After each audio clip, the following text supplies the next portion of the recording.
use my camera for me. Three things here. Prescott. I got what I'm talking about. I cellulite, depressed, and it took a very long time to find someone. I've been in and out, and I pointed them out to them. And here lately, and anybody that listens to this can agree with me. I see it. It makes me sick how they can take, a simple thing, twist it, turn it, spin it, and their drugs are okay.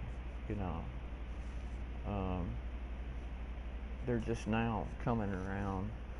I got those who don't know me very much well. So I smoke cigarettes, and I know one would be very ashamed of me right now for saying that, but I do, and it's because of these attacks. I don't blame it all on that because it got me addicted. It's not his fault. I did it myself, and that's my New Year's resolution right there. So I like quit smoking and just throw them all away and quit. That's what I plan. If I can quit drugs, I can quit smoking. So, and the reason I quit drugs to begin with is this: I've got two bulging discs in the back, and the spasms that hurt, like I'm talking about, it's like having because my medicine was taken away from me, because this is the DEA right here. They state this happened in 2016 or 17, that if you take a benzo, like a benzo is a nerve pill, okay, like Klonopin helps my panic attacks, you cannot have a painkiller. Yeah, that's DEA for you. So they took it and said, well, the two don't go together. I took it for 6 years. It didn't hurt me, so yeah, they do go together. I don't, you can twist it any way you want. Here's the problem. The problem is when you take 20 of these and then 20 of the others, you end up dead or in the hospital. Of course. Who's that stupid? I mean, you can agree with me, whoever listens to me can agree with that. Um, they're so stupid. The government's stupid. Um, and hey, I voted for Trump. I like some of his stuff. Some of his stuff I do not like, and I think he could do more. I think somebody could do more about the DEA and FDA. I think someone could shut their mouths when they need to. If I was Capitol Hill, I'd shut the fuckers up. Yeah, I'm mad today. I got a pack of cigarettes, so I'm mad today. I got a pack of cigarettes. On the back of the box, it says federal court um, has to have these on the pack of cigarettes now, saying what it does to you, all the things that cigarettes do to you. But you can go into your store and buy a box of liquor. Look on the box, back of the box. Let's see what it says. Does it have a sticker on it? Does it have all the things it causes? No, it don't. Because DEA won't do it because they make too much damn money off of it. And they don't make no money off cigarettes. That's why. And it makes me sick. So yeah, they should know me by now. DEA should, and FDA both should know my name, because I've sent letters galore to the President of the United States of America.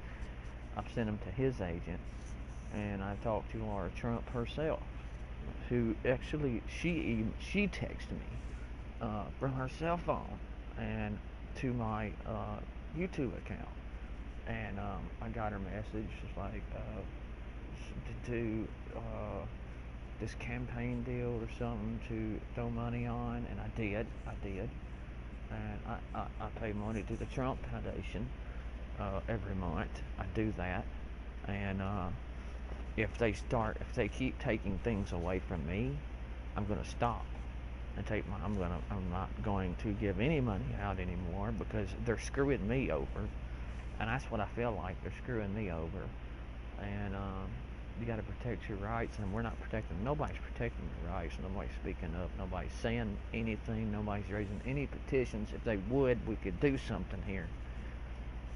But I seem to be the only one trapped in this circle because I'm the only one sending messages to the president. I'm the only one sending letters. I'm the only one trying to raise petitions for these stuff, trying to pass these laws, and trying to go against the DEA myself. I can't do it by myself.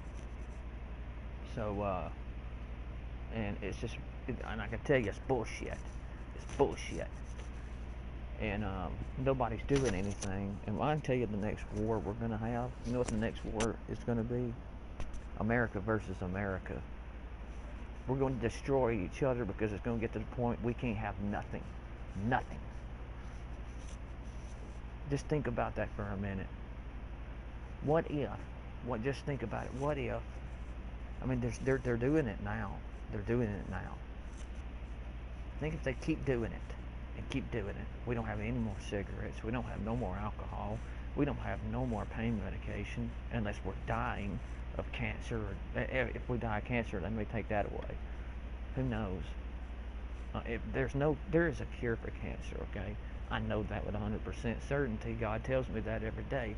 But you'll never see it because they don't want to lose money. It's about the money. It's about greed, and that's what it's about. And I told President Trump that. I said it's about greed. I told the president. I wrote him a letter, and I said, President Trump, I respect you and everything you do. You've done good for America. I said, but if you right now was to tell the DEA, if you was to do this law, pass a law where all opiates are illegal, they would hate the president because they would no longer make any kind of money off that. They would hate the president. I told him that. Maybe you don't believe me. Maybe he hasn't read it. Maybe a federal agent just took it, shredded it. I could see that happening because the government runs the show around the president's back. I can see that happening too. Because as a president, you got to look around you. Don't just sit there and not look around you because people will do stuff behind your back quicker than you think so because everybody's got a bad agenda. Everybody. And we all know the good people. We all know the bad people. And there's bad people out there right now. Bad people. And in the government, it's always been bad people. Always. Always will. There'll always be one bad apple out of 100. And they'll be doing something stupid. But, I mean, I say there's nothing wrong with putting something on the back of cigarettes that, this causes this, this, and this. If you're going to do that, do it with everything. Do it with everything. Because everything causes something. Are you going to do that with caffeine? Because caffeine, you try to get off caffeine, it's going to make you a nervous freaking wreck. You're going to think you're dying. Trust me, I know. Them energy drinks my brother was on. And it took him a freaking 2-week period of time to get off of them. It's like they killed him. Put that out there. Put something on that. This is what I'm talking about. It's stupid stuff like this that makes me sick. That they need to do something about. But no, they want to take away everything we got. That's our freedom being taken away, and nobody wants to speak up for their freedom but me. We are the ones that should speak up and say something. We as people don't work for them. They work for us. They always have. They work for us. We don't work for their ass. If I was Capitol Hill right now, I'd beat down their door and tell them where to stick it. And I'd have all this stuff like Gardasil banned. Oh yeah, Gardasil, you know what? In a federal court of law. No, I messed up. Supreme Court stated Gardasil was a killing drug. No doubt. I'm 100% right on that. Check it. Guess what FDA does? They make it legal. They make a dangerous drug that can kill legal. To give to these teenage 14-year-old girls who gets shot as this because of sex or something like that or something. I don't know all of it because I'm not into that. But ain't that stupid? Oh, here's a killing drug that the Supreme Court found out about, but FDA takes it and passes it. Nobody stops them. Nobody does anything. Who in the hell is running the show here? Who is running the show here? That's what I'm talking about. Who is running the fucking show? Is it the government? Is it the DEA, FDA, the president? The president don't know what to do. The government don't know what to do. This one don't know what to do. Somebody do something. Cut the shit. Because I'm saying, and then this video may be just taken and YouTube may scramble it, but I'm getting my point out, and YouTube knows it. They know I'm telling the truth, and they can do whatever they want to do. And the DA speaks up. Screw you, because I'm the only man who can stand up and got the balls to say I'm not scared of you. And I'm not. I'm not. Because you make me sick, because you take away from me. And I believe, thank you, I believe in the constitutional rights, and I've read them a lot here lately, and I believe, let's see, one, freedom of speech, which I'm using now, which ain't too peaceful. I know it's a peaceful act of freedom of speech, and I'm standing for peace. I stand for peace in America, and FDA stands for hate, and FDA stands for hate because all they do is hate. They care about the money. They're greedy. They don't care about nobody all day long. Don't get it twisted. They do. They do. And they probably got stacks of warehouses with marijuana and stuff like that in there that they go inside and do themselves. That's how bad it is. Yeah, that's right. And I can only hope that Jesse Ventura, yeah, that's right, Jesse the Body Ventura, who's worked for WWE, WWF at the time, and he was, not I'm saying he was a good marksman. I think shot. He's a good shot. I mean, my gosh, he did the Oswald shot and they couldn't do it. It took them several tries to do that shot. That Oswald was set up. We all know that too. Just like this, everything else that set up, this person committed suicide when he didn't. And you know who I'm talking about, way back that we like, Ner. And I'll just say stop right there with that code name, Ner. And I won't go any further with that. And it's almost a rhyme with his name, Kurt. I can say Kurt if I want to, because, that's my freedom. We all know that man was set up from the very damn beginning, and nobody wants to do shit about it. And you damn know it. And I don't care who she is either. She can stick it, because there ain't no love in her heart.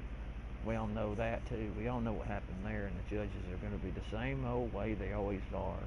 Think they know what they're doing when they don't. So they want to cut that case out in the garbage and throw it in the garbage and say he committed suicide when he didn't. Well, one day when we all get to heaven, we'll find that out, won't we? And yeah, I'm a little pissed off because of the way the country is today and the way things are running. I'm hearing something here. Let me see. It's just this same old thing we see every day of our lives. I mean, I know you have to see it. I mean, somebody has. I mean, I'm not the only American who sees this. And I mean, put your comments down. I want you to comment like crazy, and talk about it. Make your own videos and throw them on there. Piss off whoever you want to piss off. Remember, you don't work for them. They work for us. Okay? Don't be scared of them little pricks because they wear a suit and they're dressed up like a freaking cop and they look like a freaking I don't know, some kind of a soldier or something. I don't know. They wear black and whatever and call themselves the big old DEA. Oh, whoop-de-doo. I can tell you, I ain't gonna say what DEA stands for, but if you guess it, you'll get it. and I can't even say what FDA stands for, but I wish I could say it, but I can't. But I got a word for them, you know, and you know, it all maps itself out. DEA stands for one thing, and it's not what you think it is, and FDA ain't what it stands for. Like they say, it stands for what I say, and I can't say it though. It's just too bad. That wouldn't be peace. Um, Amendment number one. That would be speech of hate. Oh my gosh! Like they don't hate us, you know. I think they hate each other. But it's just like a depression, panic attacks. Okay, I look at it this way: I'm in the office, and the doctor says you can't have the painkiller anymore, which was Norco, because you're taking a benzo for your panic attacks. That is almost saying to a cancer patient, you can't have anything for your cancer because you were taking something for your panic attack illness. Now, you tell me, folks, is that a fair deal? No, that's not a fair deal. That is downright fucking sorry shit, is what that is. And it sounds like a scam to me. They should be ashamed of themselves, but they're not. They could care the fuck less about them people, the old people, young people, the doctors. The doctor ain't the doctor's fault. I'm sticking up for my doctor right here and say this because he said, I agree with you, Kevin. I agree with you. And my doctor agreed with me. There's one thing that got me tickled. He agreed with me 100% because I stay on him all the time, the DEA does. And I ain't saying his name because I wouldn't do that. I wouldn't get him in trouble. I wouldn't give DEA a lot of day to do that.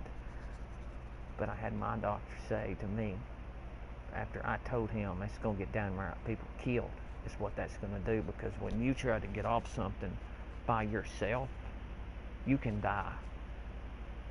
And I also sent that to the president too. You got to linger them off. You got to taper them off. And sometimes that can take a year, 2 years, depending on how long they were on it. I was on it for 6 long years. And they dropped me cold turkey and I had to get off by myself. That was the hardest damn thing I had to do in my life, but I done it. I done it for a reason. To show DEA that I could do it, anything I wanted to set my mind to do. And it wasn't them, because I could go get it anytime I wanted it. To be honest, the honest truth is, I'll be honest with you, I jumped off of Norco, went home. I had half a bottle of Xanaxes left, so I knew Xanaxes. I don't take Xanaxes anymore. They quit working. They wasn't a thing for me. I took them for years though, till they stopped working. Klonopin is the main thing that helps me through every day. I don't have a panic attack. That's another thing I want to announce. I'm not a doctor. I can't tell you what to take. That's illegal. I can't tell you what to go, but you can mention it to your doctor. Klonopin worked for me though. I don't have a panic attack whatsoever any day. I get up in the morning, I take my Klonopin, and I'm fine all day. And then I'll take another one about 5 or before bedtime, and I'm fine. I don't have one single anxiety attack, not one panic attack. That's me, and that's what that does for me. But you have to find the right one for you. I never heard of Klonopin before, never, until I got in 2007. I called my mom and I said, either I get help, because I was having so many panic attacks every day. I would have them all. They even said it up there, you got half bipolar. I don't know if you know it or not. And little manic too at the time, because so much was going on. It seems racing through my head. I said, I've had enough. I didn't eat for 3 days. I didn't sleep for 4 days to a week. And I got up and I said, I've had enough. This is it. I knew where our gun was at. It was just basically what the cops use, a 9mm, I think. It's just a pistol. And I called my mom. I said, this is it. I'm going to do it. I said, either you get me some help or I'm gone. That's it. And I chose to get help. I didn't want to go the other way, so I did my best to find help. And and thank God above, she found help. And I said, cool. I said, she said it was a good place she heard of, and it was a good place. An amazing place. The name is Parkwood Olive Branch, and that is in 1.5 mile from Memphis, Tennessee. And if nobody knows where Memphis is at, that's the birthplace of Elvis, I believe. You know, but Elvis Presley was in Tupelo a lot, which is a 50-minute drive to an hour from here where I live. So I can go up to Elvis's home, and I can have a look around at any time I wanted to. So Johnny Cash, anyone knows Johnny Cash, spent time up in Memphis. All the country legend stars in Memphis. I saw Dolly Parton up there. I've seen a lot of people, but it was there I got my help, and I was introduced to Remeron, which helped me sleep like I slept like a baby. Um, I slept all night and didn't wake up one time. And when I woke up, I had to use the bathroom so bad. And I remember I just told him, I said, I ain't never had good enough of much sleep as I did. I said, I just went asleep peacefully, and it was amazing. The only problem I had was I jerked for a little while. It's because I had too much. He had me on like 35, which I should have never been on. Now I cut it to 15. My regular doctor cuts me off. Okay, I'm not sleeping right now. So that's the depressing part that I'm speaking about. Is I'm depressed. I'm depressed. I'm not having what you call panic attacks, but I'm having a lot of nervousness. Um, I got on Norco painkillers for one reason, which not wasn't Norco. It was called Lorcet. At this time, Lorcet was out before the DEA downright damn banned it like retards they are. Um, Sorry for using that word. I shouldn't use that. I take that back. That's my apology. I don't say stuff like that. That's rude. I'm sorry. I don't believe in that word. Scratch that out. Wish I could take that back. I'm a nice guy in the heart. Believe me, I am. I'm a nice guy in the heart. And I'm doing this for the people, and I'm doing this for the innocent people, and people who already know what they're doing, already know about depression, panic attacks, and plus they know what the DEA and FDA is doing to them, and what they're taking away, and what they're trying to do every day that we live. And some know, some don't care, some do. Some may not know like medication at all, so they don't worry about it, you know. But you do, because this things take. I mean, not only medicine, but things are taken away. It's kind of like, you know, uh, they've been wanting to take away cigarettes for a long time. I don't know if anybody knows that, and they tried, and they're still trying to take kratom away. And I take kratom for pain. That's my painkiller right there. I'll take 4 kratoms a day in the morning, and I'm fine. My pain goes away. DEA and FDA, let me tell you right now, they're liars. They're cheapskates. They're liars about kratom. Okay, they haven't tested kratom at all. They won't test it. So how do they know? So there you go. How do they know what it's going? If it's bad, they say it's so bad, but they won't test it. Then how do they know it's so bad? They won't test it. Give it a test. Give it a try. But you fuckers are so lazy, you don't want to do it, because you know what? It's what it always is. Boils down to. It is considered a dietary supplement. They will not touch. Nobody will touch a good drug. Vitamins. They won't touch vitamins. They won't touch a vitamin. Why? Because it's good for you. That's why. That's why. Because they don't want to handle good things and pass it and say, oh, this is by the FDA, it's so good. They want to say, Zoloft, this is so good. Here you go. Zoloft is one of the worst things you can take in the human body because I can stack a piece of paper to the heavens and it will fall to the hell of side effects it will cause. Stand that up to something. You stand up. Stand up. Uh, let's stand up. Kratom, Magadan Kratom, and beside it, stick up your Norco.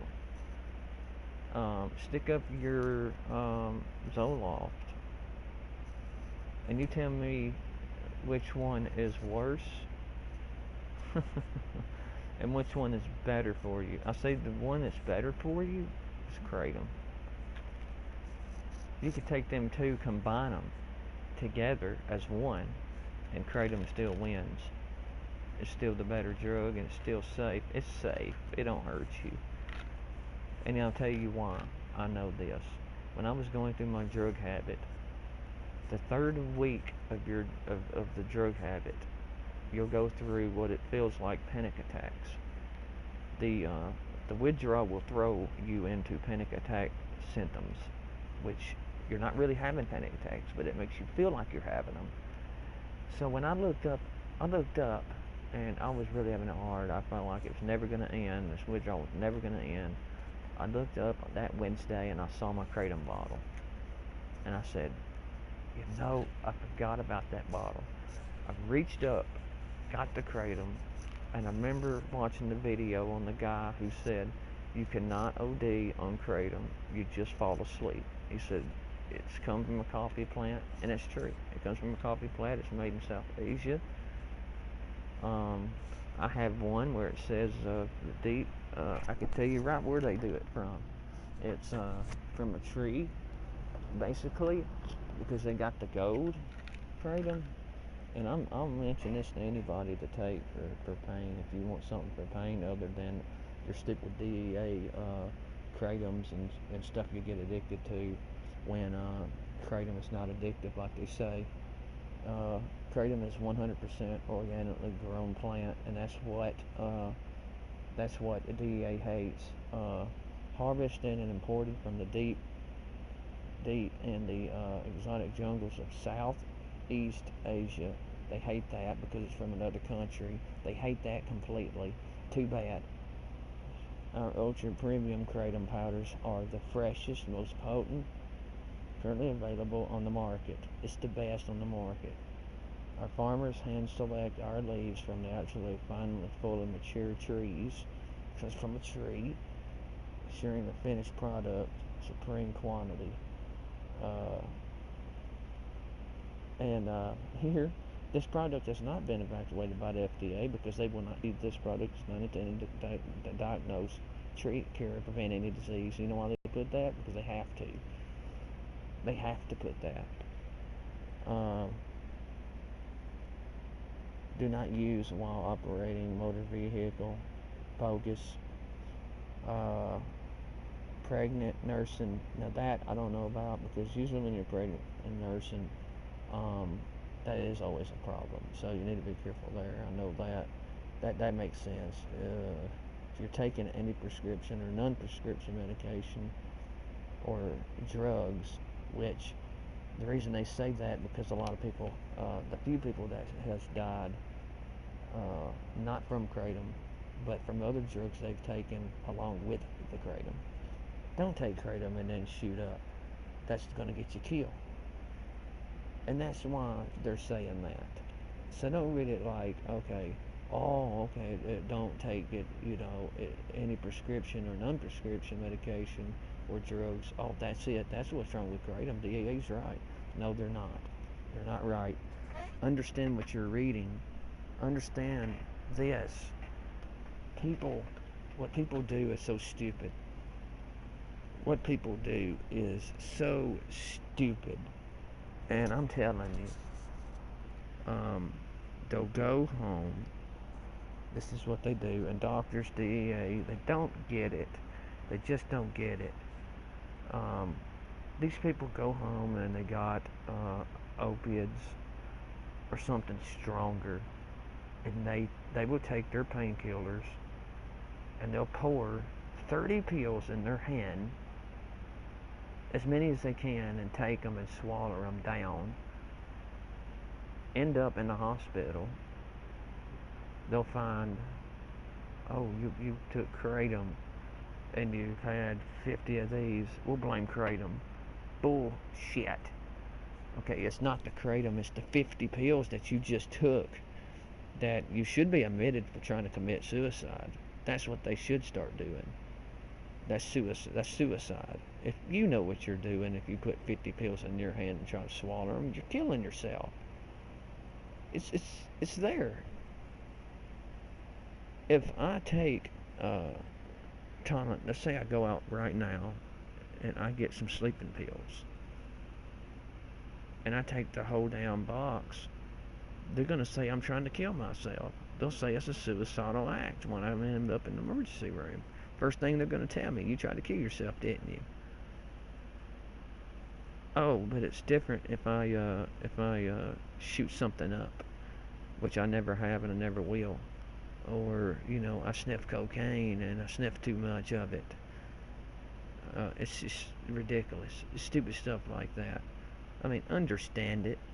I mean, I think they do. They just want to blame it on something else, and that's why I'm against them. If they would be smarter and do right, I would be for them, like I used to be. Like, I wish we had the people in the seat of the DEA and FDA back in the 70s and 80s in the seat today.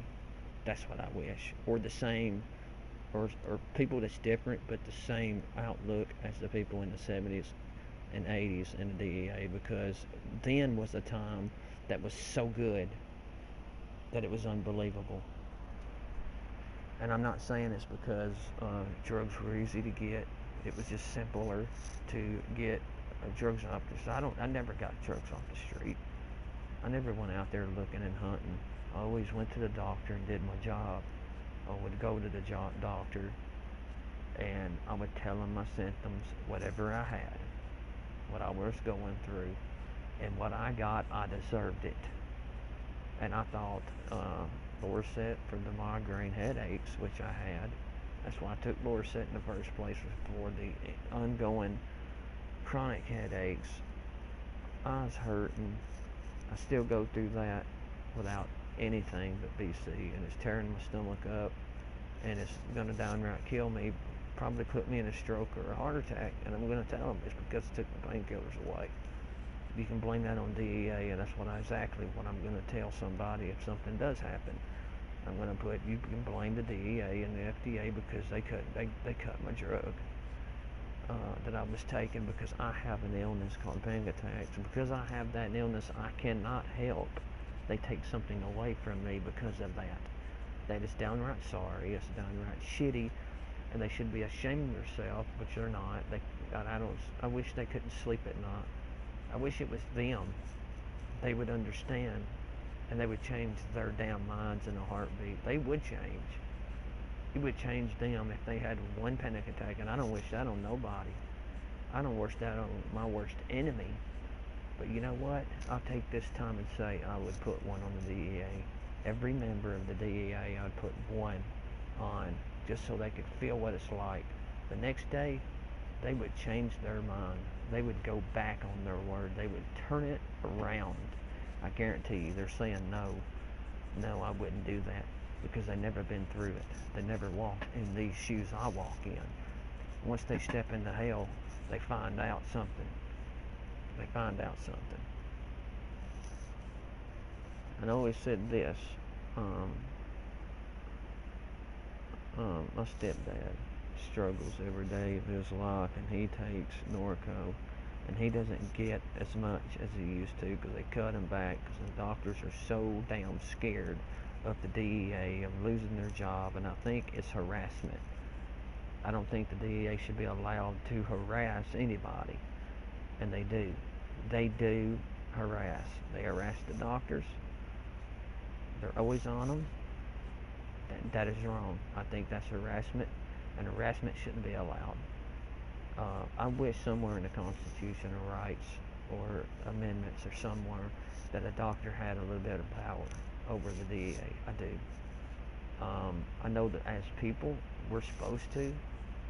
I know that the petition, we can do that. We can raise a petition. That's the law. We can do that. If we're against something over the DEA for doing something that we're against, we can raise a petition. But we're also supposed to be able to vote too. And we're never. If you've ever noticed that we're not ever to vote on a medication that they are trying to pass or not pass, but we don't have a say so. Like, we're supposed to have a say so too. I don't know if anybody knows that, but that is amendment. Check your amendments out and check your constitutional rights. I believe it's a third amendment. I'm not really sure about that. I think it's 3 or 4. Because one is the freedom of speech, and then there's some more on there that you could read. But just go through there and know your rights, and they're all being broken. The rights are being broken. We don't have any rights anymore in the United States of America. This once was a good place I could call my home, but you know what? It's getting so bad. I want to move to Canada, because at least they can grab out their weed and smoke it and get rid of their chronic headaches. I say that for a reason. Marijuana should be illegal here in the United States, in all 50 states. You know why? Because those who have seizures, that marijuana helps them. That THC, that I raised a petition on it. That gum, and I should know. Dadgummit. When I have it in my book, I wouldn't have time to run through it. I don't want to run through it.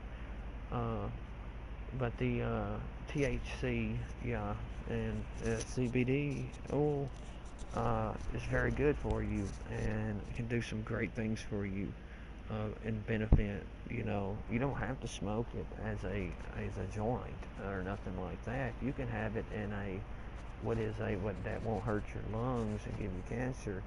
You can it's a vapor. It basically, you can inhale through a vapor that is better for you. That is cannabis, and it's supposed to treat the seizures, and it's proven to work too. And I got a petition on it right now to pass it, CBD oil and THC here in America in all 50 states. I got a petition on it now, 125, maybe more now. I've signed it. I need more to sign it. You can go to change.org and look up Kevin Adelson or Ethan 3766 and find it, me, and put any money on it. You can just sign it, that petition, and you're there. We need high numbers. We need to reach 2,500 and I believe 53 people to pass that petition. As long as you got that many numbers, you can send it to Capitol Hill. And Capitol Hill has to do something. They have to say something. That is the law. They have to. That's an amendment. I believe it's number 3 or 4. Had my sheets, papers, and stuff. I was like, understand, I studied law for 5 years. It's been a long time. And when things got bad, I just dropped it and left it behind me because I was going through so much. And here lately, I've just been having so many problems that I'm not able to keep up with everything. It's just because it's been hectic for me through the depression, and I need to talk more about that too. It's just not DEA and FDA that's really, my blood pressure just goes up to the max when I even think about their letters. Even when somebody says their letters, it cooks me up, because they don't deserve that power. They don't deserve that much power. They do not deserve that much power. And somebody should shut them up. Somebody should shut them up. They need to shut up. Just shut up.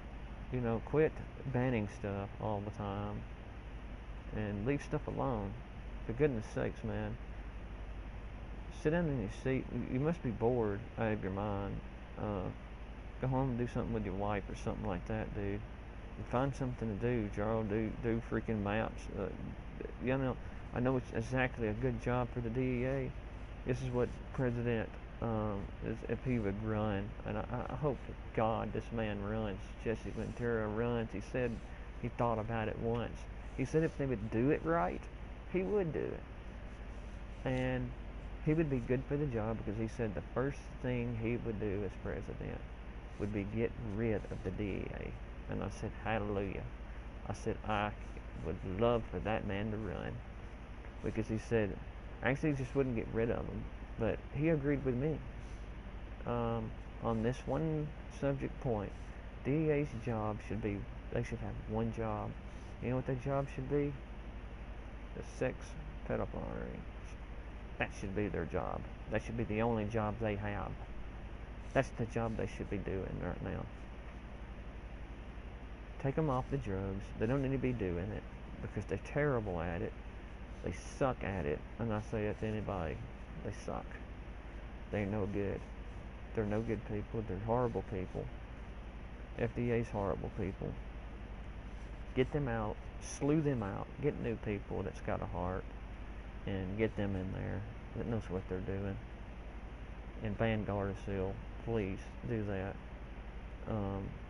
With the President of the United States of America, Donald Trump, having grandkids and stuff, you think that he would be on that, like, big time, because, you know, you think he would. You think that would be something that, you know, someone with kids or grandkids would jump on, you know, that, and say that's wrong. You know, it's just a dangerous drug. It could kill somebody, and it's passed. Whoa, here. You know, that's something that someone should look into. Certainly, Capitol Hill or somebody should save us from, save them, not me, save them kids from this, because it is true that they can die from getting an injection from this. And I'm ashamed that my niece come to me and told me she had had that shot, and it hurt, and she felt sick off of it, and it pissed me off. I said, you shouldn't have took it. I said, my kids won't take it. I said, I don't give a damn what they do. If they want to come and start an army with me, come on ahead and do it, because I have my rights too, and I'm going to say my kid ain't doing it. She ain't doing it. She ain't taking that damn shot. You can shove it up your ass, son. Because you're the stupid DEA doesn't mean that you had my kid, okay? You didn't have my kid. I'm the father of this kid. You're not. You're not. You can take that Gardasil somewhere else. Because you're full of crap. You're stupid dummies, and you know it. FDA should be ashamed of themselves. At all these vitamins that's good for you, and they take them and they don't even want to test them. That's selfish. You're lazy. You're downright lazy. That's what you are. You're downright stupid, and you're downright lazy, and you know it. You know how pathetic you are. You know how pathetic you are. Give opiates out to everybody is what you do, and then, just like an Indian giver, you want it all back all of a sudden. What's the problem? You knew it was bad when you gave it out. You knew it was bad when it was given out. You knew it then, and you know it now. And now you take it away because someone's on something else. You should be ashamed of yourself. But you're not, because you're cowards. You're losers.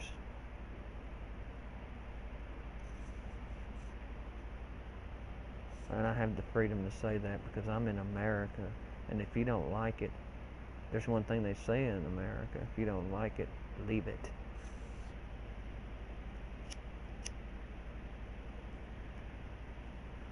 Yeah, that's right. I just say, you know, to everybody, fight for your right. Fight for your right. Say stuff to your doctor when they don't put you on to things that you're on. If you're on an antidepressant, panic attack, like a benzo, if you're on a nerve pill, fuss about it. Fuss about it. Do that. I would recommend it. Fuss about it. Say it's not right. Say it's not right. Start a petition and reverse this shit. It's what you should do, because I can't do it myself.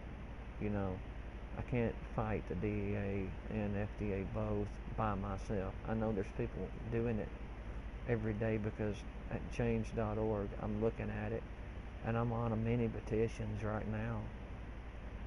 And at the same time, I'm throwing charity money at the president to help him fight against the media and all this other crap that they're doing to him. And they're saying stuff he is that he's not. He's doing great things for this country. I'm gonna admit it. He's doing some great things that, if you look back, a lot of presidents haven't done in a long time. When's the last time we had a president who cared about us? When's the last time we've had a president who to step up and do something about some things? I mean, Trump's doing that. I mean, he's come full circle. He's helped us out.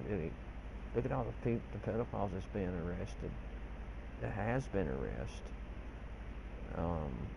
That's good, to me. He has said things like bitch, call someone a bitch or something like that. That's wrong. As a president, you don't do that. And I meant that to you. You just don't. Okay, that's wrong. Christians, that's one Christian to say, well, they shouldn't have said that, and they're against him on this and that. He's going to have to watch that. It's the thing is, as a president, you can't do the bad language. It's like I'm doing right now. I said a few words that I usually do not say. The language I use out of anger is very just out of anger and rage because of what is happening to people and me. And it shouldn't be allowed. And no one listens. I send something almost every other day to freaking something I'm a member of, and that's you can go to www.whitehouse.gov, become a member, and you can text there. You can send a note, text letter to the President of the United States, Donald Trump. You can do this. I've done it, and I've got word back from him. I've got word back from Laura Trump before. And I've had something sent back to me telling me from her that I'm the top 10 guy or top 5 guy that he comes to when he wants to know where we stand on something. That's amazing to me. I'm like, me? And that's amazing because I respect him. When I send him a letter, I show respect. I do not do anything out of disrespect. I tell him I respect him all the way. Tell him the good things he's done, and I'll say the bad things he's done. And he understands. And like, we do good things, we do bad things. But out of it all, I've respected it 100%. And even though I have at times bursted out, told him about the DEA and FDA, I know we don't want to hear it. And I tell them that you don't want to hear it. I know it, and you may be trying your best to do something about some of it, but this needs to be done. And sometimes I don't get a word back. Here lately, I've got no words back, and I think that's because the government steps in, gets the fax letters, rips them up because they're against it. Some of these government people are for the DEA. You got to understand that they work as the DEA. They're for the DEA. They won't give the president that letter. You can forget it.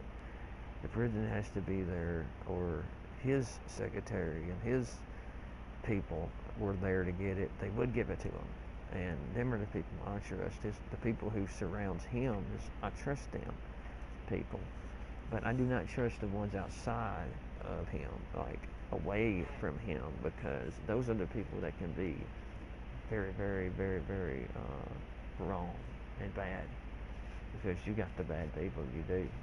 You got those people. You got people for the DEA with me, and that would send that letter. And I think that's what's happening. He's not receiving my letters anymore because some asshole gets a hold of my fax, and he's supposed to give it to Trump. And once I state that, I'm thinking about just throwing one text to Laura and telling her he's not getting my text anymore. He's not answering back to me when he used to all the time. He's had dinner with me 3 times. He was in, I believe, an hour drive from me the other day, and I didn't know he'd come down that far. It's like, I would have went if I'd have known it. It's like, I had no idea he'd come down. Like, it's like, dang, man. And then he lives an hour away too. Donald Trump was an hour away from me, and I was like, oh my gosh, how did I not know this? I was like, keep up with this stuff, but I can't keep up with that. It really brought me down. Like, I'm like, he's an hour away. My gosh, you gotta be kidding me. And he got mad at WTVA. That's our news, and they skipped some of his stuff. Like, they cut him too short. Wrong thing to do. He got on them, and he said he hated it here. He hated them for doing him like that, which, yeah, I understand that. I mean, it's just a terrible place down here. This is the worst place ever. Tupelo's bad. I mean, the worst place, Tupelo. I mean, you have rapists, you have child molesters, you have crime like crazy, and you don't want to go to Memphis because that's Crime City. I mean, you get shot going down the block looking the wrong way, and you have to keep your doors locked when you're inside your car going down the street because you never know who's going to try to go in. I'm serious. It's that bad. So, yeah, I could see anybody hating it. I would not move to Memphis. It scares me to be there down that street because people get shot all the time. I've seen a dead man on the road before down that way, and it's just ridiculous that people have that much hate. And I'm hoping one day that this will be turned around. I doubt it will. That the DEA will turn this around with the opiates and nerve pills not being taken together all of a sudden. It took a long time to do that. I mean, what happened? I'm here to say that taking a nerve pill with, or benzo nerve pills, whatever, with painkillers does not do anything. I've done it for 6 years. I did it for 6 years. It didn't do nothing to me. And if it did anybody to anything, it would do it to me. That's not it. It's when you take 50 of them and 50 of the other and do it, that's when you end up dead. They don't understand that, but I do. That's where they're dumb at, and they're stupid, and they're just unbelievably stupid. And I think it's against our rights. They took away our right. Right there, they took away my right, for sure. Because they're telling me I can help my illness. You're full of shit.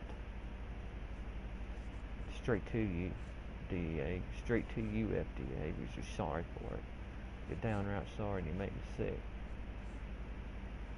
And karma comes. You just remember what goes around comes around. Karma's gonna come around and bite you. Your money don't go with you when you die. Just remember that. You're greedy, you're selfish, you're all the things I said, ain't no more. Depression I dealt with since age 11. My dad died when I was 4. And I don't remember him very much. The last words he said to me was, I love you. And he never came home. It iced over and nobody knew it. He worked at JCPenney's in Tupelo. And I don't know if anybody knows JCPenney's, but it's a place where he worked. And on the way home, he stopped at a store. He didn't put his seatbelt on. and had some toys in the car that was my brother's and mine, and stopped there to get some cleaning supplies. And I knew my dad. My dad was the cleanest person on the face of the planet. When he cleaned the house, everything had to be absolutely spotless. No crumbs, no dirt, not a speck. I'm telling you, he was something. And, you know, and after that, my dad passed away. A year later, my mom remarried, and no, I didn't get along with my stepdad. I did. We fought all the time, and the problems occurred. Many of them, some I can't talk about. Um, he being kin to some of his, whoever, some people kin to him that did me wrong sexually and abusively, ended up hurting me. I can't blame that on my depression or anything. I don't know if it had anything to do with it or not, but uh, things like that went on. And first, my dad stopped at the store when nobody was giving it. The news didn't say people were dying and people were sliding off the road. Nothing. And people died that night, not just my dad. And he stopped at a store, and Mom was like, what if he didn't stop at the store? Maybe it never would have happened. If. She said she just had to stop saying if, And I think we had a piano too, or something like that. She used to play. But that night, Total Eclipse of the Heart, I know everybody knows that song, won a Grammy, I believe. Won the reward. Bonnie Tyler won the reward that night, and she couldn't wait to tell Daddy about it because they were both fans. And my mom loved that song. I don't know if she loves it as much because when she hears it now, she cries, and I know it makes me sick. Man. It's just sad. Even when I hear it, I tear up because it's just the way it is. What I was told it did to her and stuff, and it's just sad, and that can cause depression. It depressed her. She just said the only thing that kept her going was me, my brother, and my sister. My sister was really little, and like she's little, okay. I'm 4 years old. My brother knows more than I do, but he don't remember anything either. He left us. Okay, my dad left the store then, and going down the road, he didn't put his seatbelt on. That's what bothers me. I don't know why he did not put his seatbelt on, because he always does, but he didn't put it on. Why? I do not know. But it kills me to know that, man. That no seatbelt when it's doing something like this. But nobody knew the roads were slicky like they were. So he slid on the patch ice, right? Slid over across the highway, and this truck, what you call this thing, 18-wheeler, struck him to the side, and that's when the car just went sliding back and forth, slung him back and forth in the car, and just slung him left and right, and that's what happened, and toys went out the back windshield all over the road. I believe it's my brother's stuffed animal went flying down the highway, and so my dad was carried to Tupelo. He was put in a hospital and lived for a while, and he's just complaining about his chest hurting, and there was a time he was in stable condition, but they could not figure out why his chest was hurting so bad. So they wanted to know what was going on, and to find out, his heart he had a hole in his heart. It's like he was bleeding in his heart. He was bleeding, and they stitched it up, and it just would not help. It still bled. So the doctor said he never lost a patient. The doctor he's seen, he said he never lost a patient. He tried everything he could. He massaged my dad's heart. So actually, the doctor's holding my dad's heart as it's pumping, and it stops in his hand. He tries everything he can. I believe that too. I believe the doctor, and he passed away. He passed away, and my mother didn't get there in time. Didn't get the chance to say anything goodbye or anything. It sucks, but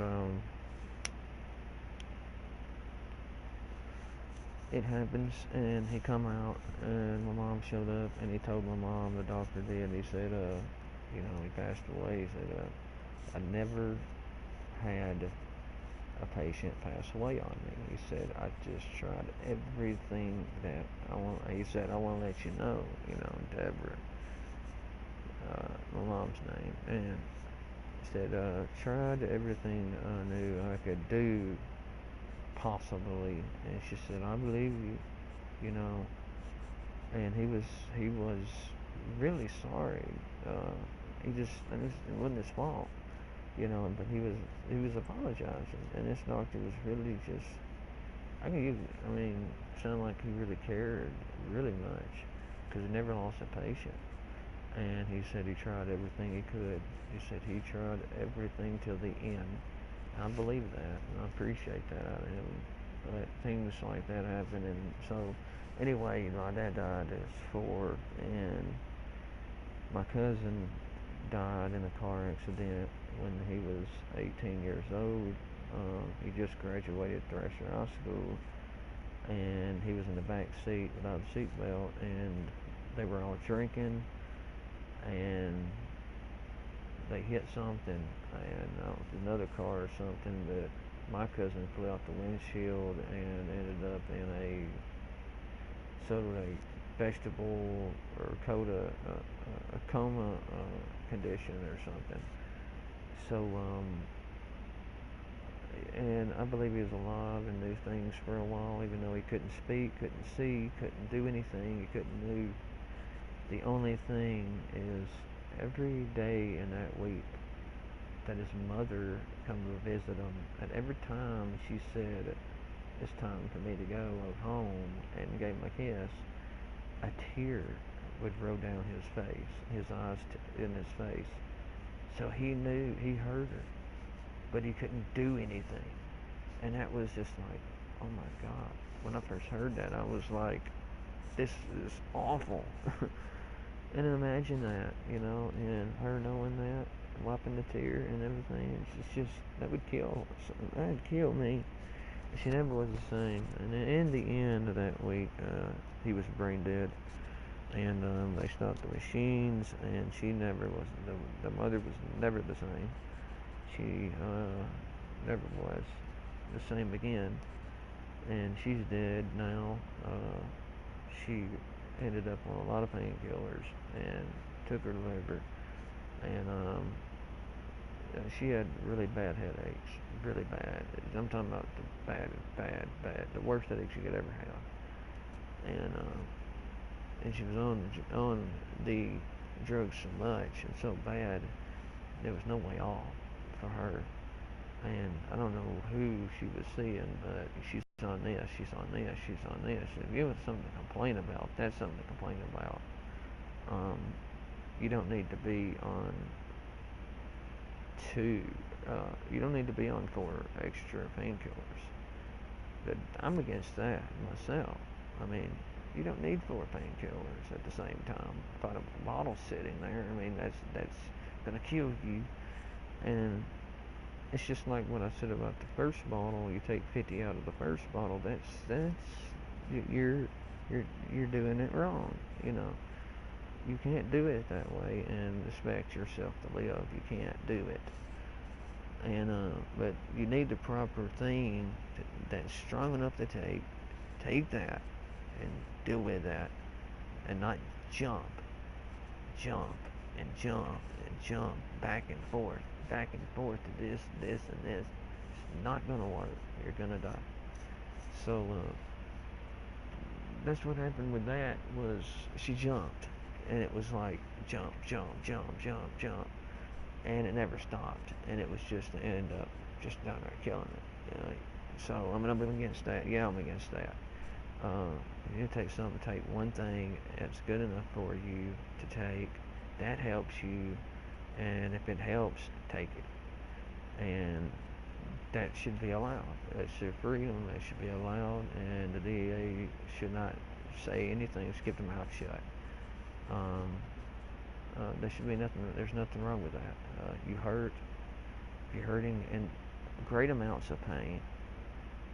I'm talking about a lot of pain because a bulging disc hurts. One of them hurts. Two of them, I got two bulging discs, and it kills me.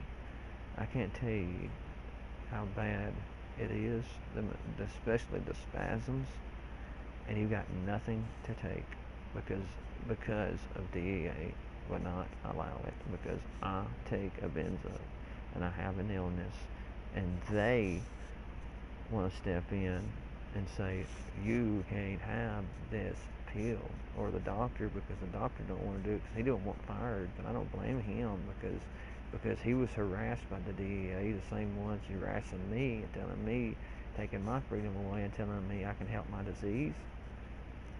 The hell with you, man, because you don't know nothing. You ain't been there where I'm at. When you're there, you'll understand what I'm talking about.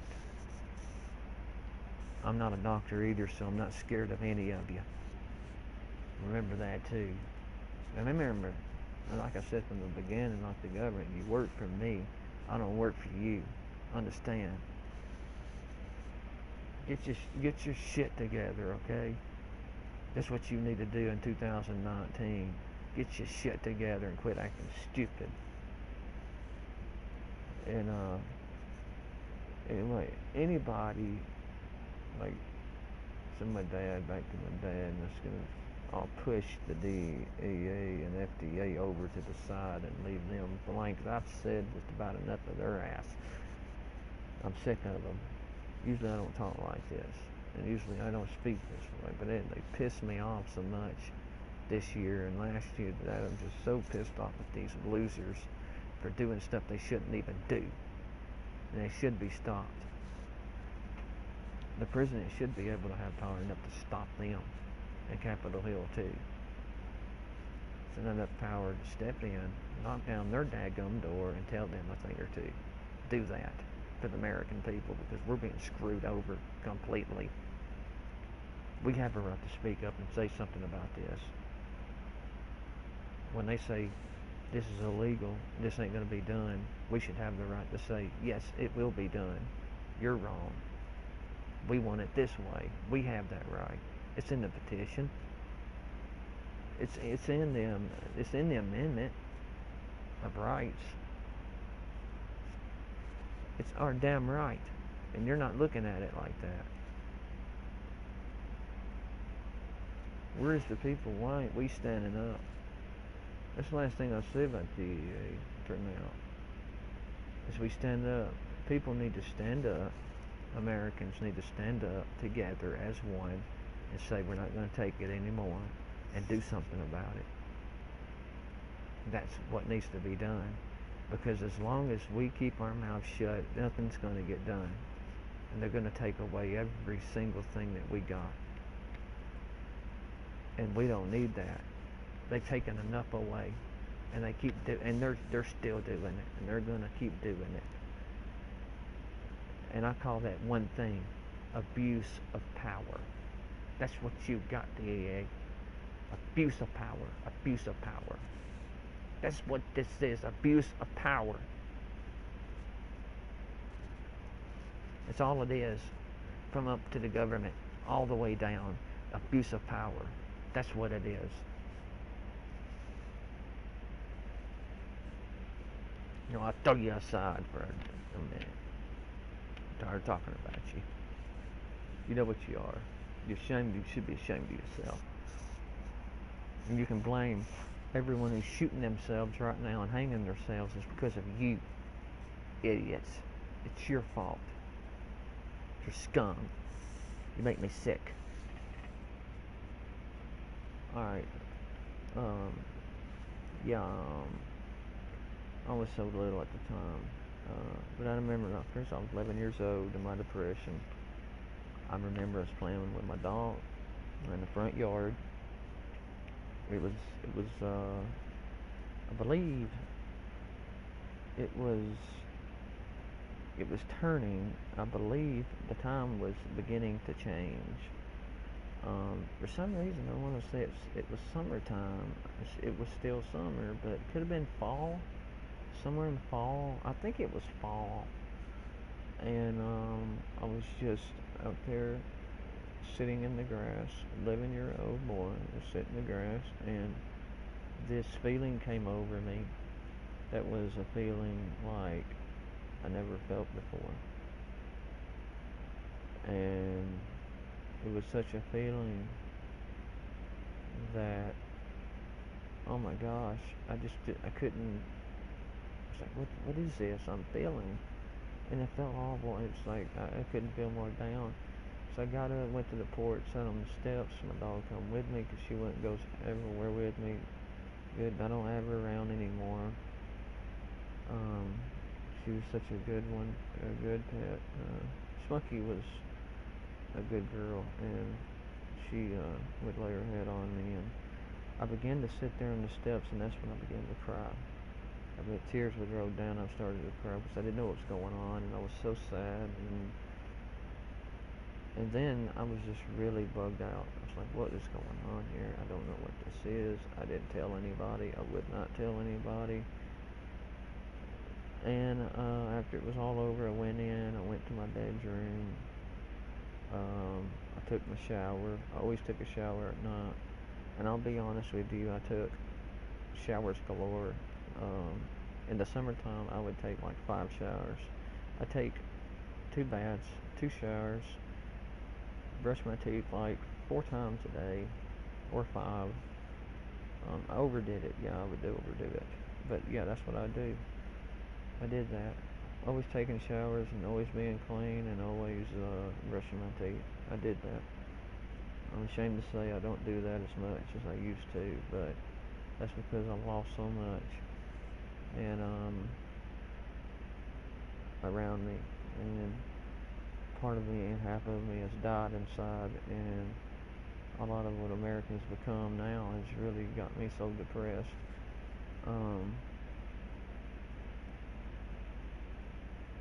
And it got worse from there.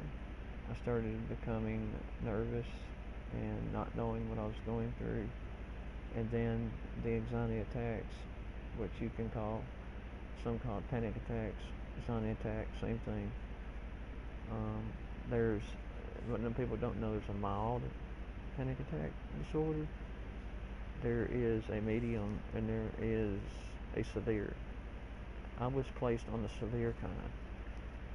At first, it was a regulated medium, I guess. It was like I'll go through 1 or 2 or 3, and it would disappear. Wouldn't know what it was. It scared me to death. I'd be scared, and then it would go away, and I'm like, what? I'm scared now, and it would come back, and it never came back. It would just come back the next day, and it did that off and off and off and off. I finally said something about it, and I was sent for help. I was sent to be helped, and that's when I was put on Xanax, I think, by a doctor. She sent me to a doctor, my mom did. I was placed on Xanax at age 11 years old. Worst thing any kid can be placed on is a nerve pill at that age, but I needed it because I was freaking out so bad. And I would say all the pills I can't even count that I was on that never helped. Ritalin does not help you at all. Do not take that stupid drug. Ritalin should be banned, I'll tell you that. It can make you climb the walls, make you just downright miserable. I could not get any sleep on that drug. I could not calm down. It just makes you climb the walls, man. I'm not lying. That stuff will make you go, and you will. It's just something that would make things worse. I can see that, man. I can see somebody just committing suicide on that drug. Because I've taken it before, and I remember what it did to me at 11, 12 years old. I was running back and forth with it, up and down the house, up and down the house. I couldn't stop, climbing the walls, making all these racket noises, and it just wasn't me. And I was climbing, I was just raging, and I would run around the house, and I would do this and do this and just, and I never was tired. It never tired me out. I never had to stop from anything to breathe. I could clean the whole damn house, man. That's how much Ritalin jerks you up and makes you go. It makes you go so much you can't calm down and rest. And this drug they need to just test this thing out and do that. And I was put on it and brought home. I should have been taking this thing in a place that I could have been watched, because it did me backwards. And of course I had to be taken off. And I knew that, because the second day I was like, I don't want to touch this stuff. Okay, I could really see people just, and I think some people have committed suicide on this drug. I really believe that. I don't know the numbers. I'll check it. Who has committed suicide on Ritalin? I don't know, but I know there's a good majority of some, because it drove me nuts. But I was just the kind of person to get help, put up with it, and try to find a cure. And when I found the cure, I could share it with others. And so nothing ever worked through the years. Xanax played a role. It wasn't the cure. You know the cure, because the cure is what I take now, which is Klonopin. I didn't say that. I take Klonopin. I'm fine all day. I don't really have to take two. I just take one. I'm fine all day, 24/7, 24 hours. Then the next day I can take another one. I'm panic attack fine.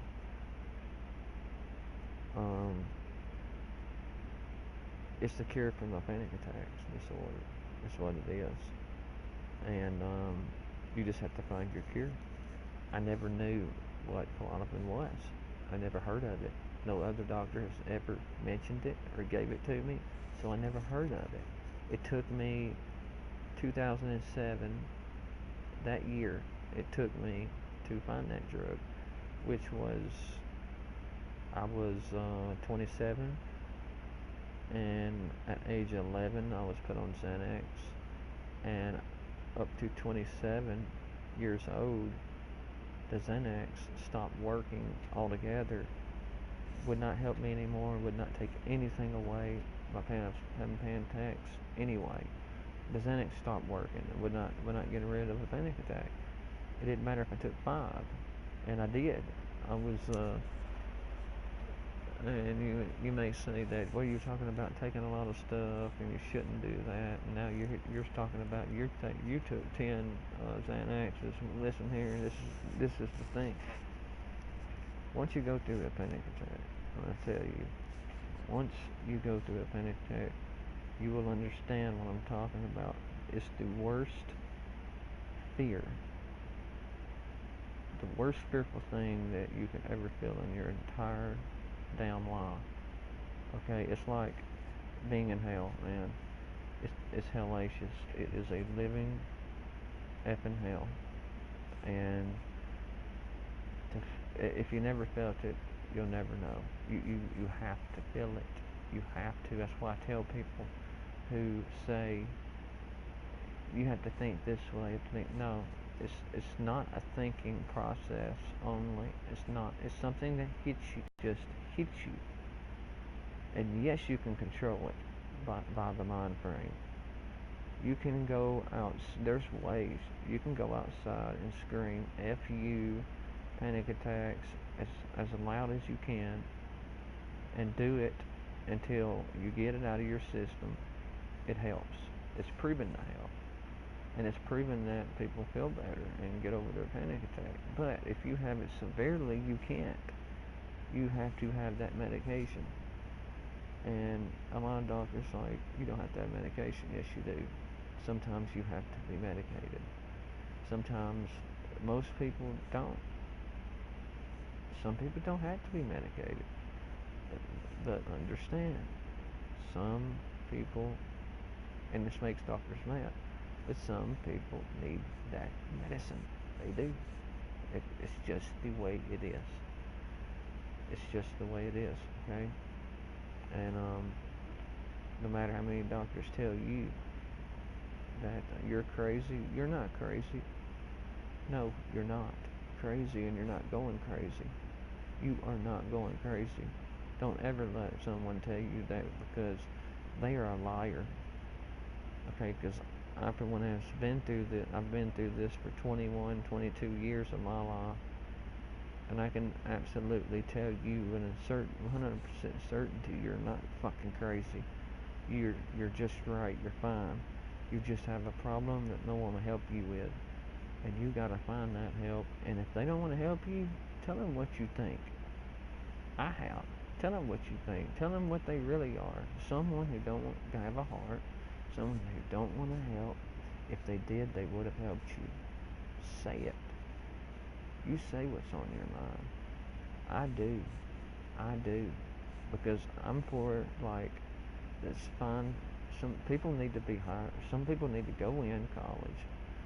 Be a someone who can help, self-talk you, and also give you medication to help you, and be the best at it, at what they do, and have a heart. And get rid of these other people who don't know anything, who don't have a heart, and won't give you nothing. They need to go, and the new people need to step in, who have a heart, because it takes heart. Someone who's been through it, someone who wants to help someone, like me. I know more than doctors do. I'm telling you, I do. I do. I know more than some doctors out here where I live. Most of these doctors where I live don't know nothing about my condition or our condition at all. I am better than they are. And they're supposed to be professionals, and I'm better than them. Because you know what they're gonna do when you first sit in the chair. You know what they're gonna say and bring up. Do you have a drunk dad? Have you ever had a drunk dad? You ever had a drunk family? They always do that, don't they? They always want to start with a family member to make the whole thing look like that's the cause. Okay, I wouldn't do that. That's not what I would do. I would want to get to the root of the problem. It's not the person who fucked with you. It's not only that you have to pinpoint. Get down to the bottom of it. Okay. First thing I would ask is your symptoms. What are you going through? You know, what can I help you with? They never do that. They don't want to do the right thing. That's what I'm saying. They don't want to do the right thing. It's like, I would want to know someone's symptoms and how they feel. I'm concerned about the feelings and well-being of the person. I don't care about the father, the mother. I could care less about their damn father. Right at the start, I want to know how they're doing, how they're feeling, how they're doing, what they think, how they feel, where they go, what they do, before it happens, after it happens, everything like that is what I want to know. I wanted to know the good things, the bad things that's good like that, so I can work on it. I can work with something there on that, and record that similar things and work with them. And then what I think they should need, and put them on something to help them, but be aware of. But I would have it as if I had a place, like I became someone like a psychiatrist and a doctor at the same time. I would have a building next to me that is a place, a facility where people could stay, so I could try my medicine and watch over them. That is what I would like to do. But as everybody knows who's talked to me knows, my math is way off. I don't have math skills. I suck at it. and I don't have a degree. I didn't never did finish 10th grade because they never would teach me nothing. That's another problem today in this world. Teachers don't want to teach you nothing. They just want you to go to the office. They want to give you a paddling. They want you to stay in and do this. They want to do this to you. You did this. You did that. That's all it is drama. They don't want to sit down and teach this kid anything. They don't want to do their job, and then they fired for it. Anyway, I'm not going into that. Maybe something later. But yeah, that's what I would do. So it kept rolling that way for me until 2007 when what I said, Xanax completely just it stopped doing anything for me. I know we're rolling 127.30, and I had to do this because um, I will finish off the game. I know you're seeing a little bit of the game and you're like, I want to see this game, but I ain't done. I ain't finished with episode 2 yet. I'm gonna do that probably next. Here in a little bit after I'm done with this, I have to wait, but thinking about doing it because I haven't finished it yet. And another 3 has to be coming out soon. Skybound's doing it. But yeah, depression is different than panic attacks. But here's the thing: depression can cause panic attack disorder. If you stay depressed for a long time, like let's say 2 or 3 years, or a whole year, and you cry for a year or 6 months, you're just crying. It develops a lot of stress, and it becomes to be a panic attack, and then you start suffering through the panic attack disorders. It's the way you handle it. A lot of people don't want to medicate themselves. If it works for you, being without medicine, I say go for it. That's the best thing you can do. Because the way the world is, it's hard to get on anything anymore and be on it. They're going to make it hard to suck a sucker before long. They're going to put rules on candy bars or something now before long. The way I'm looking at it through my eyes, it's the way the stupid world is, the way they are. The government's so stupid. But yeah, I went through it and went in as scared as can be. Met some good people in there. I met a guy named Barney. Barney. He was from Memphis, I believe. He was from.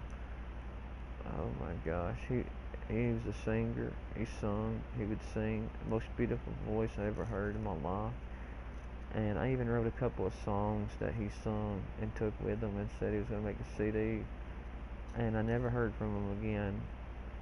And I often wonder if he went back to his old ways or if something happened to him, because we hugged before, like he left. Nicest black guy, nicest black friend I ever had. Just and I've got some black friends. Like I'm not, I'm not like these other people. I get along. I can get along with anyone. It doesn't matter what color you are to me. I'll get along with you. If you try to get along with, respect me and I respect you, and it doesn't matter.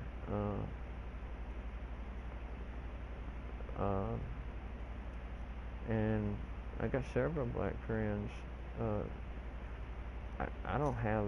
I got more black friends than I do white, and I'm white. Yeah, that's the truth. I got Bobby. He's oh my gosh, he's so cool to me. We shake hands and hug and actually told each other, love you, man. Like And I know Barney said, "Love you, man." I told him I love him, and we went through a lot together up there in Parkwood, and we were so good friends, and he took a lot of worry off me by singing his songs. He was just so good, and I'll never forget him. I'll never forget him. Um, he's always in my heart. Barney is. And when people would say something uh, about the black race or something, I would defend them. I would stand up for him, and he'd say it's okay, it's okay. It never offended him, but it offended me because I was like, I'm your friend, so it offends me for the whites to do that. And we did have a white person do that. Would come to offend black people and say the N word, and I'd be like, man, and I'm white, and I tell this other white, I have to tell my own race. Uh, I can remember his name, Jesse. I looked at him and told him, man, what's wrong with you? That's JW or something like that, JW, JT or something like that. I'd say, man, if you said that in my hometown, you get shot. And he just wouldn't get it. He would be like, when I say the N word, and he said it again, I'm dude, man, quit saying that. I'm like, and then Barney was sitting there, and he was like, it's okay, man, Kevin. And it's like, no, it offends me because you're my best friend here, and he's sitting here saying that, and this other uh, black guy's been defended too, and he's like, I know y'all whites be saying stuff about us, and I'm like, and I'm sitting there saying, I'm not saying this to you, dude. This dude right here is saying this, not me. And he understood that, but he was so I could understand him being pissed off, and he was just telling him, I understand how you are. And I'm like, stop. I said it. I just said, JW, stop what you're doing, man. People don't like what you're doing. I said, stop. You're offending me myself, and I am freaking white. And so he was like, man, what's wrong with you? You ain't sticking up for your own kind. And I'm like, man, I'm doing the right thing. I'm not racist like you are. So I'm telling this guy, he said, I'm not racist. I'm just saying what the N word means to me, which was the bad blacks, would be that way. And the good blacks would be black people. And he said, when I say the N word, it means the bad ones. And I'm like, it doesn't matter what you think. Yeah, that's the Rock's line. It doesn't matter what you think. I should have said that. Gosh, I missed that one. It doesn't matter what you think. Yeah, and then lay the smack down on this candy ass and say, just don't say that. It doesn't matter to them, to these people. The N word is wrong, and even the whites know it. It's wrong. Don't say it. So, I'm, I'm not prejudiced myself. So I took up for the black people, and because I had, like I said, I got most of my friends are black more than the whites. So a lot of the black ones are nicer to me than the white people are, and so yeah, me and Barney were so close, and I still love him. He said he loved me too, and it's last time I saw Barney, and he swore he was gonna do that rap, and he could do it. He was like Akon, man, and maybe even better. I mean, he could do it on top of his head. He wouldn't need a sheet of paper to look at. He could just come off the top of his head and do a song and rap it, and it was just so good. And I don't know, I miss him, but good luck to Barney anyway. And Santio's another good friend. So I had friends there, and while I was there, I was put on Klonopin, and I didn't know what it was. And then when I took it, it was like, wow. I was like, wow. I was like, it took everything away, and I started getting better, and I learned stuff, and I learned how to beat a panic attack one night without medication, and It's just, that's how I found out about Klonopin. And so ever since I've been taking Klonopin, I haven't had a, you know, straight downright panic attack during the day. So it stopped my panic attacks. It's the cure of the cure, you know. And so I went back and asked him if he ever wants me off of Zoloft, and which I hate Zoloft. He had me on the highest milligram ever, 200, which when the nurse practitioner said it was too high when I got back available from Memphis. And I was put on, he said, don't stop taking that, don't stop taking the Klonopin, don't stop taking the Remeron, which helped me sleep and gain weight. It helped me gain weight. I weighed, I always stayed at 107 pounds my whole life, except when I was, 11, but all the way up to 27, I weighed like from 16, from 15 up to, let's see, from 15 years old, 16-year-old up to 27, I weighed 107 pounds, always.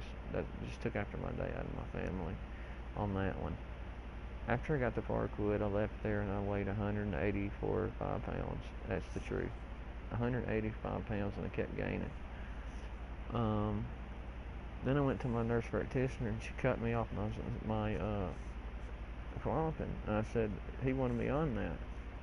I said, I'll just start having panic attacks again. And she was like, just go to him. I said, he's in Memphis. And she was like, go to him, have him sign it, and I'll put you on it.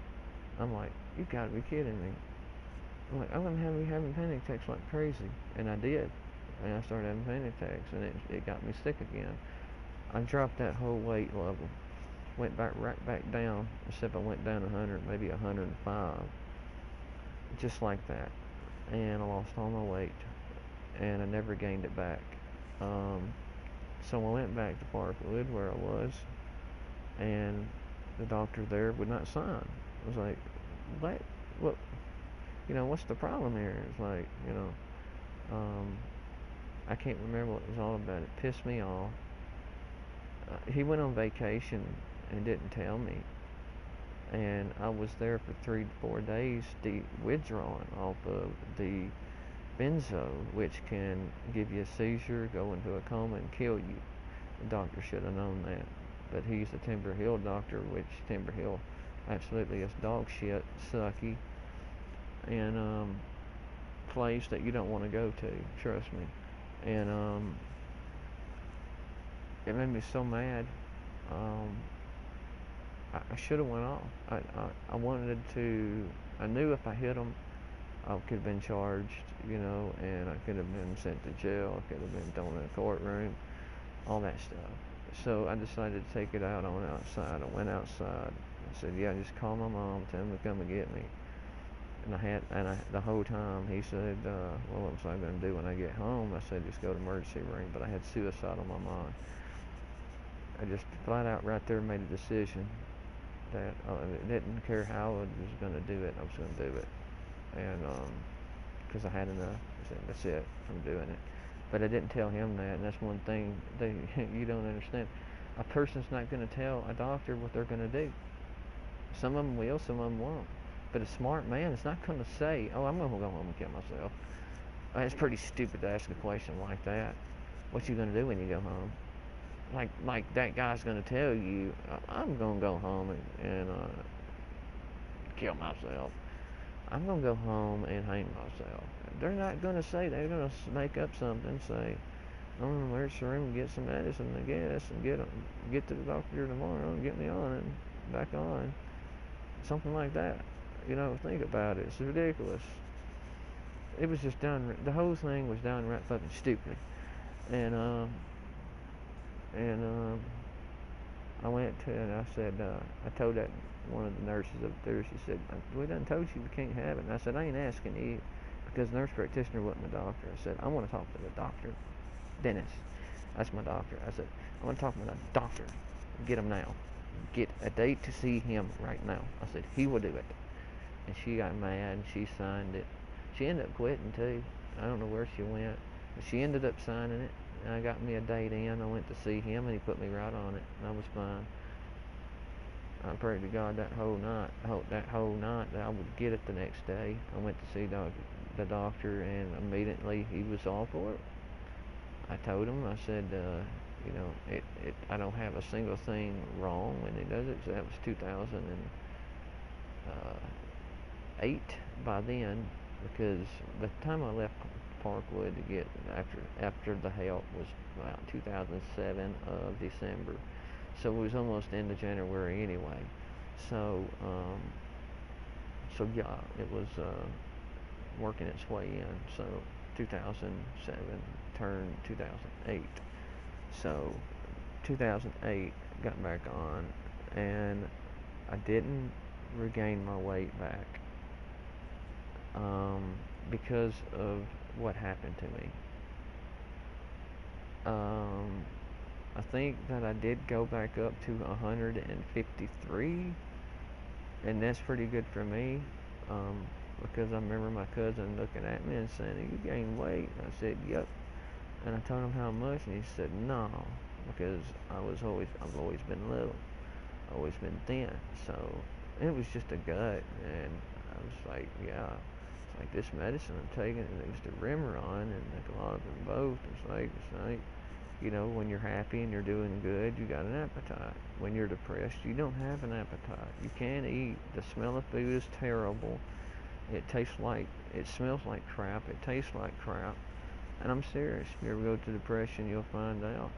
Even panic attacks and depression together, you'll see it. You can go to Sonic and buy you the nicest thing to eat, okay, and come home and not want it. It'll smell awful. It'll taste awful. You don't want it. And you become nauseated when you do eat it. And it's nothing wrong with you. It's not the food. Your senses, it messes with your senses is what it does. So your senses become to act up.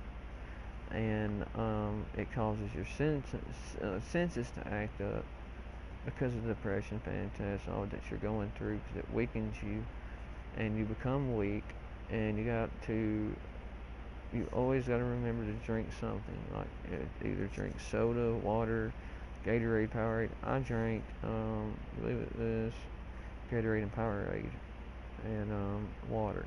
Always keep those things in you when you're withdrawing off of something, or you're depressed and you can't eat, you're having some kind of problem where you're not eating. Always at least drink something, because you don't want to end up dying on yourself. You may want to die, but you may feel like you want to die, but you don't want to die that way, because that's a terrible way to die. It's like hanging. You don't want to die hanging, because that hurts. Even though I'm not a ghost, so but yeah, I've heard that hanging would be like the worst thing, because see, you're breaking your neck, and it's sometimes it works if you don't know what you're doing. It don't work, and it's pulling. I can't really remember what it is. It pulls from your brain, and then inside there in the spine of the neck. But it's a very bad way to go. I wouldn't want to go that way. I wouldn't want to commit suicide anyway. I mean, that's the last thing on my mind, and it should be the last thing on anyone's mind who goes through these things. It's easy to think a certain way, but it doesn't mean you're actually going to do it. I mean, a lot of doctors, they say, "You ever thought about this?" and you say, "Yeah, I thought about it once," they're going to look at you like you're a suicidal maniac freak. You're not. You have to be sure to tell him, "This is what I thought these years ago, man, not this year." So, I mean, I've had to do that with emergency room doctor before. I mean, so I've learned a lot, like, and I told the emergency room doctor, I said, he's the one who asked me. I said, I was answering back in good detail, being truthful.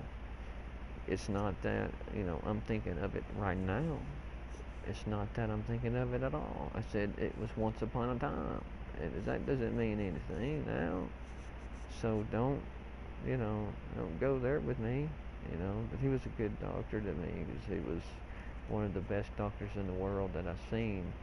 We have a good doctor here, one good doctor here who is the best doctor in the world, and uh, Dr. Best is the best doctor I've ever had. He saved my nephew's life when he was a baby, and he had someone fired at the emergency room who wasn't doing their job. They made a person wait too long. He fired him. Doctor went out and said, "Why ain't this patient back here? I got plenty of room."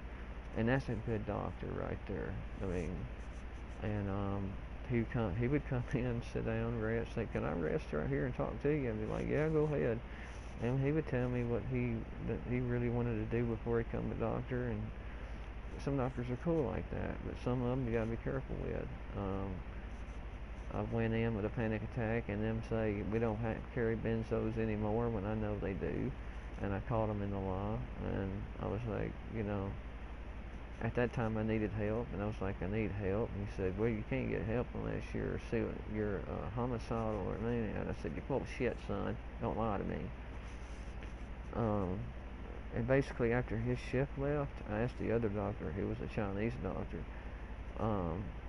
I couldn't really tell what he would say, but my mom went out and talked to him. I told my mom, I asked him for a Ativan, which is a benzo, which the other doctor said that they didn't carry anymore. And immediately that Chinese doctor said, yeah, we'll give him some. So that other doctor lied. So that's a lie right there that I called him in, and told that nurse that that it should be reported. They didn't lie to me. You don't lie to me like that. I said, if I ever see that doctor again, he's going to get it. And I'm going to remind him of it. I will. I'll remind him of it. I remember things like that. So the Timber Hill doctor, up there when I left Parkwood, before everything went to crap, and he asked me what I was going to do when I got home. I told him to go to the emergency room, and I had death in my mind. I didn't go through with it because my mom had a block of something, and actually I don't remember what it was. It's really fuzzy that night because I was so mad, and I didn't know what I was going to do, but I ended up falling asleep on the way home. And when I got home, I found this Xanax or something, and I took it, and I went straight to sleep. Said my prayers, went to sleep, and that's when I did the doctor deal where I went up there and talked to him myself and said I want to see my doctor and all that. But that doctor up there walked away from me in Parkwood, and these are doctors that do that. He walked away from me. He put me on something that was addictive. He expected me to go home with it and get off by myself. That's number 2, which was wrong. If he wanted me not to take it, he should have tapered me off. 3, he's an asshole for walking away like a little bitch. That's 4. He didn't help me. He helped me, and then he didn't help me. He helped me find the cure, and then he snatched it away from me because he was too scared. That's number 2, number 2,000 in Zion on the DEA's part of screwing me over again and scaring doctors half-assed to death, because that's why he wouldn't do it. So shame on you assholes. I used to know that code name for DEA. Not their code. What it stands for. My standing for. I can't remember. It's something down. Something a-hose or something. I don't know what the E. I can't remember what it was, but I know the DEA is. But like I said, I don't know. I'm not mad enough now to say it. But depression is something you don't have to fight it alone. You can go to somebody who cares enough.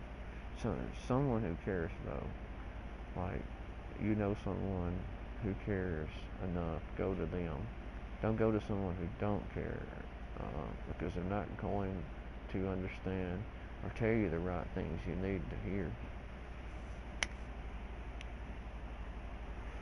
And I'm going to start doing this when I get my camera cam. I'm going to have this going on deal and a PC, so I'm going to start doing an everyday Q&A where people can ask me about depression, panic attacks, and I give them an answer back on everything too, not just depression, panic attacks, but transistor, transformation, and everything that anybody could deal with, which is bipolar or just anything you have a problem with, marriage, and I'll try to answer them questions the best I can. Start doing something like that. That's what I want to do. But I need a camera to do that. I wish I had a video camera like this for this. I don't. You can just hear me, but it's true words. This is all true, no lies. And I really want people to think about helping me with the DEA and FDA. Just put a stop to them. Like, raise your voice. Go to these sites, sign up, be a member, and throw notes towards the White House. Tell them what you think about the DEA, man. Stand up for your rights. It's time we all do that, because they're taking our rights away. They're saying what we can and can't have anymore. They're not doing the right. They're passing bad drugs, and they're not passing good ones. I don't see anything wrong with passing marijuana and making it legal in all 50 states. I don't see nothing wrong with it. As long as you don't do it with the kid, I think it's fine. Like, if you're going through something, it's painful because you don't have many painkillers you can go to anymore. Because it's all been taken away. Everything's taken away. And if you want to raise a petition on that, I'll sign it. I don't know, it's because it cures chronic headache. And instead of all this other crap that's bad for you, it's no different. Even though, like I said, I don't do drugs anymore like that. I don't drink. If you're gonna stick a sticker on something, stick it on alcohol. It does liver damage and all the bad stuff too. You want to talk about cigarettes and make it a federal law to have to stick a sticker on cigarettes. We make it a federal law to stick it on a sticker on alcohol. What about that? You jackasses. You make me sick. Yeah, I just say less. FDA stands for fucking damn assholes. There you go. The end on this, I know I didn't touch on depression and panic attacks enough. But you know,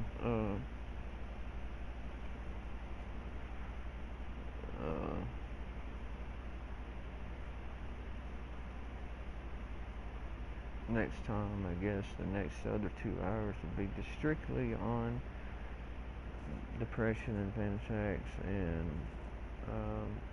if anybody wanted to do, I will wait on the Q&A because I want my laptop and I want a way to see people, to whoever's in, if there's not enough in to do it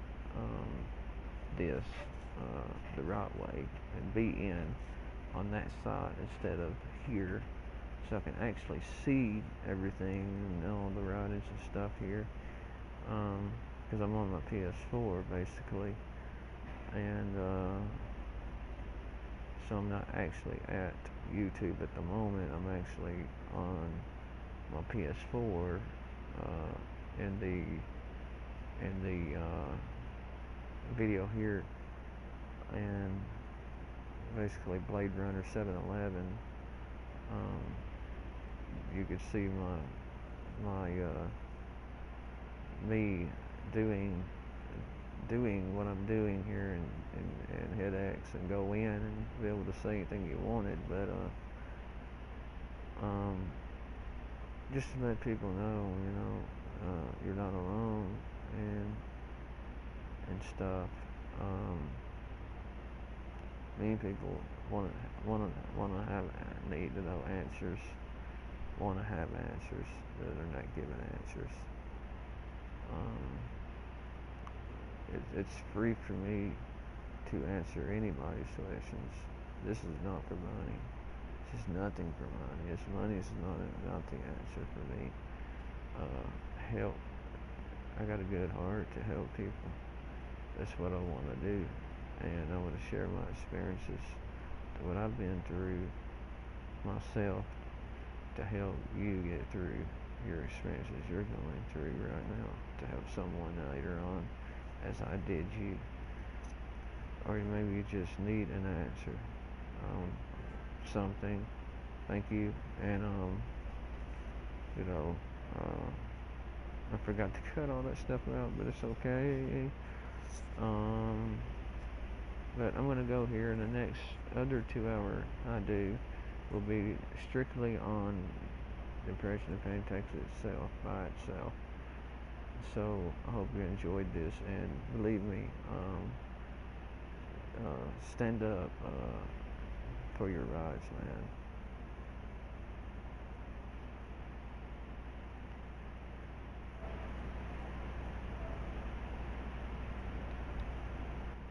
Stand up.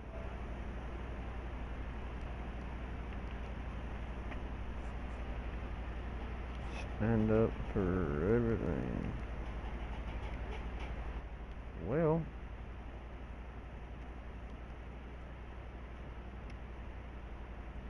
uh,